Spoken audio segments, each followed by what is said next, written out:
Good morning. सकाळी सकाळी पावसाने मस्तपैकी हजेरी लावली होती. मग काय मी पण मस्तपैकी एक व्हिडिओ काढूनच घेतला. त्यानंतर आम्ही दुपारी मस्त आवरून गेलो होतो माझ्या मैत्रिणीच्या घरी. बऱ्याच दिवसाचं ती बोलवत होती आणि मला पण जायचं होतं, पण काही टाईम भेटत नव्हता कारण पावसामुळे रस्ते खूप खराब झाले आहेत म्हणून. मग त्यानंतर तिच्या घरी गेल्यावरती तिने असं मस्तपैकी मुलांसाठी बॉबीज तळल्या होत्या सगळ्या. त्यानंतर ना हा जो पदार्थ आहे हा मी फर्स्ट टाईम बघते. आमच्या इकडं सहसा हा बनत नाही. मग तिने सांगितलं की हा तळून खायचा म्हणजे छान लागतो, ह्याला म्हणतात बाजरीच्या खारोड्या. आमच्या इकडं सहसा ते बनत नाही. आणि मग मी करते म्हणून 2-4 बॉबीज तिने मला पण तळायला दिल्या.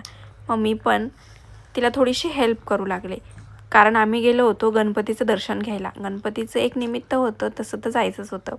तिचा गणपती खूप सुंदर होता आणि डेकोरेशन पण खूप मस्त केलेलं होतं. इशूनी पण दर्शन घेतलं. त्यानंतर मी पण गणपतीचं मस्तपैकी दर्शन घेऊन घेतलं. त्यानंतर आम्ही घरी आलो. घरी आल्यावरती संध्याकाळी मंडळाची आरती केली, प्रसाद घेतला आणि असा संपवला आम्ही आजचा दिवस. तुम्हाला कसा वाटला नक्की कमेंट करून सांगा. व्हिडिओ आवडल्यास लाईक, शेअर आणि सबस्क्राईब करायला मात्र विसरू